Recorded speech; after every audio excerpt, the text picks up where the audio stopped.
From the very beginning, Resident Evil was a series with a focused direction. It knew what it wanted to be, and it knew how to be that better than anything else on the market. So of course, when additional elements were added like action, and then more action, and then more action, and then less of what it wanted to be initially, which was horror, people weren't fans. It worked out the first time with Resident Evil 4, which was a solid mix of horror and action, but when Resident Evil 5 and 6 got rid of the horror to ramp up the action even further, people started to worry a bit about their favorite horror series. So after people started responding to Resident Evil 6 with a outbreaking of hate, saying that it was going to kill the series if it hadn't already, the developers knew something has to change. That change eventually came in the form of Resident Evil 7, which kept some of the action aspects, but absolutely ramped up the horror to 11. The action was then reintroduced, tastefully in my opinion, in Resident Evil 8 Village, which built upon Resident Evil 7 to create a more rounded out experience of everything Resident Evil had been up to that time. A lot of the more horror-focused fans preferred Resident Evil 6, while a lot of the more action-focused fans preferred Resident Evil 8. All while most sane people still preferred Resident Evil 4. And now came the time to make another choice. We could continue ramping up the action and end up right back at Resident Evil 6, or we could begin ramping up the horror again, ending up right back with Resident Evil 7. The problem, of course, being that the series has now grown so big and has been so many things that people are going to expect all of those things. If you go all in on action, you alienate your horror-focused fans, but if you go all in on horror, you alienate those new, more action-focused fans. And for years, people were speculating on what exactly Resident Evil 9 would be. Would it be more horror? Would it be more action? The elegant, obvious solution was staring us all in the face the entire time. It would be both. And it would do both perfectly. Resident Evil 9 Requiem is one of the most ambitious games I have ever seen. It is effectively two full different video games in one package. Most video game companies nowadays would charge you double for that, and neither of these concepts is left fully unexplored. In fact, it's explored some of these concepts in ways that other Resident Evil games have never dared to do. It consistently brings new things to the table while perfecting what Resident Evil has already perfected. To begin, let's talk about the character selection. In interviews, the team revealed that they were always going to make a Leon Kennedy game, but it's really difficult to make a game where Leon Kennedy is afraid of anything. So they decided that if they are going to do horror, they need to introduce a new character like they did with Ethan Winters. Every other Resident Evil main character has basically become a super soldier after their first game, so there's no denying that a new character had to be introduced. If you're even going to pretend these characters are scared, that is. Enter Grace Ashcroft, an FBI analyst with a desk job and zero field experience, set to go investigate a series of murders from Raccoon City survivors. What I absolutely love about the first part of Resident Evil 9 is that they do not try to hold your hand, they do not try to pretend that this isn't going to be a horror experience. You know that when you're playing Grace, you are going to be scared shitless. They waste no time setting up the atmosphere, and it works really well. The Wrenwood Hotel is immensely small, but jam-packed with different little tidbits of the horror to come. From the very moment you pick up the controller as Grace, they are trying to unnerve you. From the strangely focused random man that she bumps into on the streets, to the strangely behaving cop, I hate to say it again, but they don't waste a minute trying to scare the shit out of you. Within a matter of minutes, you are locked in a building, alone with a zombie with no way to fight it off. The game turns into a really interesting chase scene where you have no recourse other than to cut everything and run. Something that Resident Evil games do not do very often outside of scripted and or QTE segments, which I guess are kind of the same thing. Grace runs into Dr. Victor Gideon, who we have no idea what the hell his deal is at this point. She's almost immediately rendered helpless, and this sets the tone for the rest of the time you're going to be playing as her. Even towards the end of the game, when her character starts turning into a badass,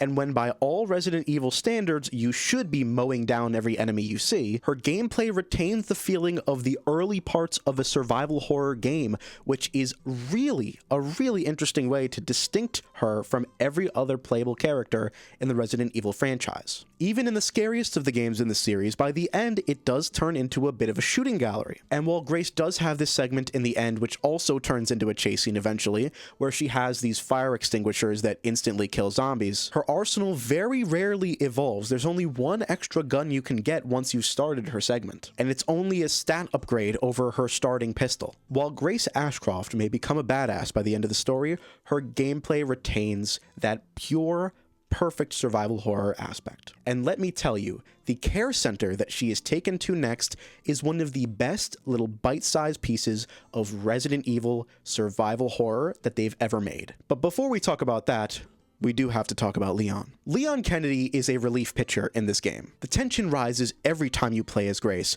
only to get immediately let out the second that you play as Leon. With more ammo than you could ever use, badass finishers, a melee weapon with effectively infinite durability, this is not the worst day of Leon Kennedy's life. This is a Thursday. The first half of this game effectively sees you playing as Grace to build up that tension and horror, and then switch to Leon to let it all out at once and just relentlessly demolish wave after wave of zombies with very little difficulty. The first section in the care center, where you play as Grace in this little pocket hallway, and you are rushed down the entire time by one of the best stalker enemies in the series, known as the Girl. I don't know why, but I got it in my head that she was a witch, so I called her the Witch the entire time I was playing.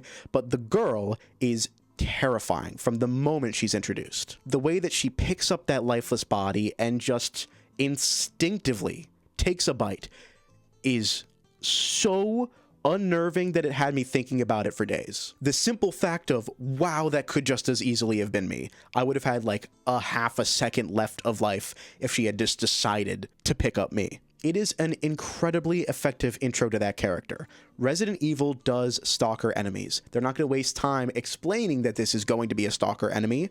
You know it when you see it. This little bite-sized gameplay section is just filled with so much tension and so much horror that it took me legitimately an hour to complete. I'm told that's not normal. Listen, I'm exaggerating.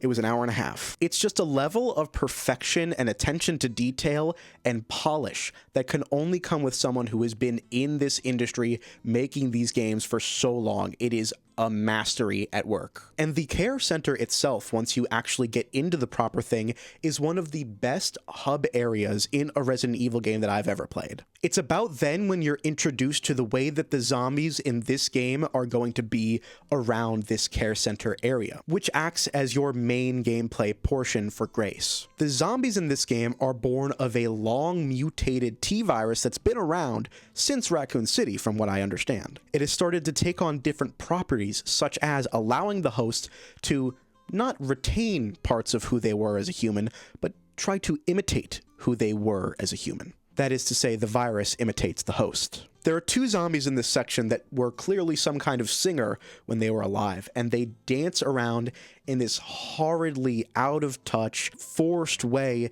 while they're singing this tune that is the most unnerving thing when you're sneaking around in adjacent hallways. It took me like 10 minutes to get into that room because I did not, under any circumstances, want to encounter that zombie. It took until I went back through this area as Leon to even realize that there was a gun in that room that I could have gotten the whole time. I've played the vast majority of the Resident Evil games. It is a stain on my gamer history that I haven't done all of them at this point. And this care center section with Grace gave me a feeling that I haven't felt since the first Resident Evil game that I ever played, which is the Resident Evil 2 remake. This feeling of being scared to check every corner, walking, not running, it's something that, as someone who doesn't play a whole lot of survival horror games, I am totally alien to. All this is to say that throughout this entire section, there are so many unique encounters and unique zombie types that when they want to scare you, they are really good at scaring you.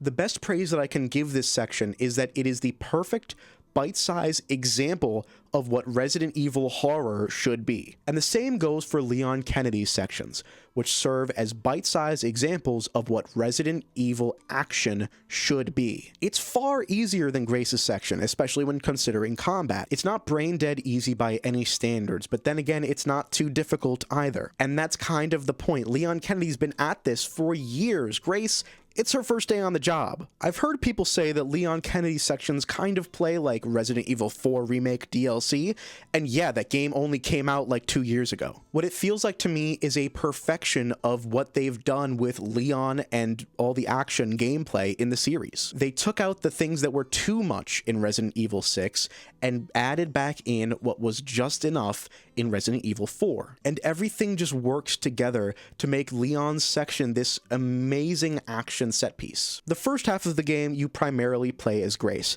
but the second half you are primarily playing as Leon and the training wheels come off. It is balls to the wall, high octane action mixed in with that familiar nostalgia of the original Resident Evil series. And while I am vehemently against the fact that most companies nowadays are just feeding into your nostalgia and not actually making new games, Yakuza 0 director's cut, I think that it was done tastefully here and it avoids the pitfall of that kind of game. That being that it just brings up those nostalgia points and doesn't do anything with it. I think that bringing back Raccoon City was actually done to great effect. Of course, they have the return to RPD, a boss fight with Mr. X accompanied by a chase scene where he's busting through walls like Jack Baker. And yeah, those are easy selling points to a game that don't take a lot of effort to think up. I think Leon should rematch Mr. X. I think that would be pretty cool. And while the game does have those moments, it doesn't linger on them for too long. They don't outstay their welcome. To be honest, it doesn't linger in anything for too long because it is breakneck pace the entire time. Resident Evil 9 is one of the best paced games I have ever played. Even when you're playing the intentionally slow Grace segments,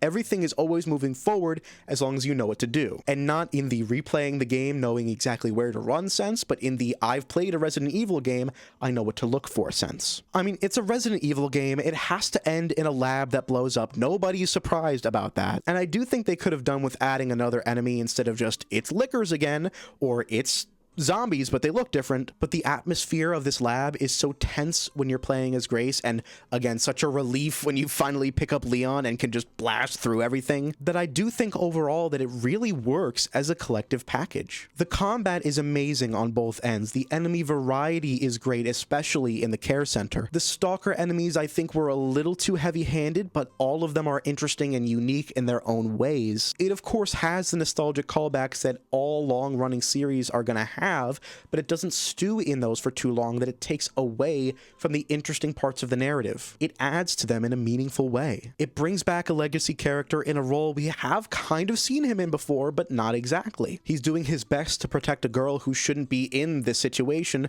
but she can handle her own this time, and he trusts her as a partner as opposed to a liability like he did with Ashley. It's a little bit of a tried formula with Leon, but it works, and it's done to great effect here. Overall, everything with this game melds together to make one of the most cohesive projects that I've ever seen. It doesn't have a unified vision. It has two split visions, both of which it fully delivers on. The only complaint I could possibly have with this game is that there wasn't more Grace and that there wasn't more Leon. Both of those gameplay styles were perfected, but I do feel like there could be more to those styles, considering we've seen a full game made out of both of those. But I think I'm willing to overlook that in order to praise the fact that a game with this structure even exists. In the mainstream, off the top of my head, I really can't think of anything quite like this, that I've played at least. Resident Evil Requiem marries two different forms of gameplay that represent the diverging histories of Resident Evil as a series. My only concern is,